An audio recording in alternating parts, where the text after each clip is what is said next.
Hey guys, welcome back to the channel. Today's video, I want to talk about the different spiritual paths, the indirect and the direct path, and what are the difference, the benefits, and the potential pitfalls of each of the paths. So let's get started. When we first have our spiritual awakening, we might not heard or know about the spiritual paths. We don't know that we usually are drawn to a certain practice or techniques that are going to allow us to develop our spiritual path. And this is because either you're trying to heal, not live in suffering anymore, you want to understand yourself, but from a soul level, from the spiritual world, and you probably are doing some sort of practice, but it's not specifically referred as a spiritual path. So we are more drawn into them from either like previous incarnations, whatever our soul felt like it needed to continue in this lifetime. So the paths are classified in two, which is the direct and the indirect paths. Um, the purpose of the paths is to pretty much reach union with God, with like consciousness, right? So what I did here on my board is to reference as the chakra system because I think it's a lot easier to understand it this way. So when it comes to the indirect path, it means that you're going from your lower chakras up to your higher chakras because you want to reach that frequency of unconditional love of God, where you are able to tap into source, right? To God, the what is it, like enlightenment. And when it comes to the direct path, it means that you are already here, just vibrating in love, and therefore whatever you do, you're just living in your purpose of your soul because you already remember who you are, that you are one with source, and all you have to do is just be. You don't have to do nothing, right?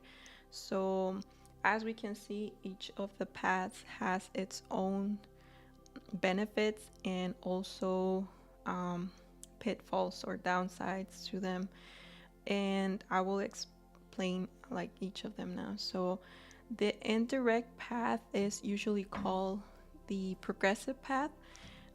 This is the path where we are trying to work on improving ourselves, where we recognize pretty much the ego. So the ego is seen as something that needs to be purified. So we do that with doing techniques and practices, so such as meditating, yoga, breathing exercises, regulating your nervous system, yoga, or I mean, shadow work, and healing your inner child. So it involves a lot of working with studying, reading, and taking time to do these practices kind of like step by step, and you are guided, especially if you have a teacher or online guru or somebody that already walk some of that path, that they can guide you in that. And this indirect path usually is where we all begin when we first have a spiritual awakening, because you are starting to reflect on who you are, your purpose, your behaviors, the experiences that you have, and you want to understand why things happen from a soul level perspective. So this path, the indirect path, is has the ego again as a reference. So because we are trying to clear the blockages that we have on the lower chakras, you are always trying to like get rid of the ego so that you can be on the frequency of unconditional love. So this path puts you in the position of the seeker or the student, where you're always seeking for that, for the truth, for that higher self. So the ego is always trying to separate your, is trying to individualize. So you're trying to, in a way, weaken it or know how to control it so that you're able to reach to this level of unconditional love. So from an energetic perspective, so from the chakra system, we can say the indirect path has to do with the journey of the three primary chakras, so, or the lower energy centers. So this journey usually starts at the bottom chakra, which is your root chakra, and this is where you learn techniques such as shadow work, healing your inner child, and like getting rid of fears, or like working through your fears, regulating your nervous system, so that way you feel that you have a sense of security. So also involves like ancestral work, working through your inherences, your karma. And once you're able to get to the second chakra, the sacral chakra, this is where you're gonna work with your emotions, right? So you're doing somatic practices to help you um, get into the body so that you can purge like those like stuck emotions that need to be like validated and accepted, pretty much like transmuting or alchemizing any negative emotions that you have stuck here. So for example, if you've been taught that anger is bad, now you're gonna try to alchemize it, and instead of repressing it, um, learn how to transmute that into something that you can use it for as a benefit. And a lot of times when we go to the third chakra, which is the solar plexus, is pretty much trying to learn how to get rid of the victim mentality that we probably have been trying to live from, that the ego identifies with this. So the third chakra has to do with almost like reconditioning the mind or the ego to not feel that because it was a victim that it has to live that way. And the thing is, like, yeah, there are situations when you in fact were a victim, but now is the time for you to have change that energy into self-responsibility and want to move out from that victim consciousness. So it takes a lot of like willpower. And now you understand that you want to be your own co-creator of your own reality. Pitfalls of the indirect path have to do mainly with the amount of time that it takes to heal and go through this purification of the ego, like shedding those layers of the ego, transmuting, neutralizing karma, and all of that. And you might not have a guru that is going to be with you um, through all of the practices that you have to do, all the levels, because some like clearances or blockages can take a whole lifetime, right? So you might not find someone that's gonna be with you for a whole lifetime.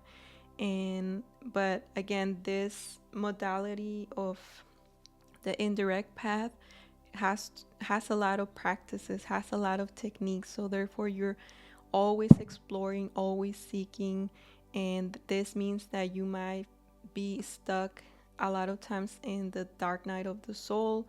And then once you come out of it, then the ego will try to find again something to prevent you from going to that unconditional love. So you're always working at some sort of level. You can work more than one chakra at a time, but it might like always find something that you don't that you're not enough to be able to reach on what is like the unconditional love. So, and especially now, I've noticed like a lot of people that just go into direct uh, practicing things from the third chakra, which will be into the manifesting, like with your mind, because it has to do a lot of the times with your mind, your ego.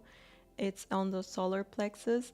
So this will be like affirmations, subliminals, to again condition the mind, rewire it to a new reality, right? So a lot of times people will just be stuck in here, um, because they try to like master that energy, but unfortunately, again, that like believing that you're the creator of your own reality can hinder you from looking more for growth, for moving up to your heart chakra, where you need to surrender and begin connecting with source and higher consciousness.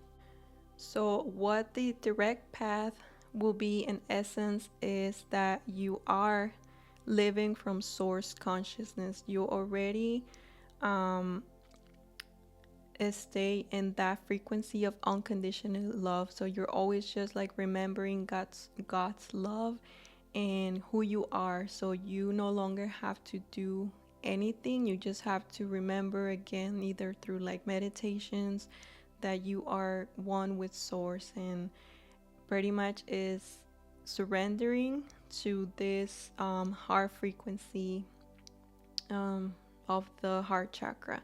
So you'll often hear in the direct path words such as surrender, gratitude, humility, compassion, and kindness.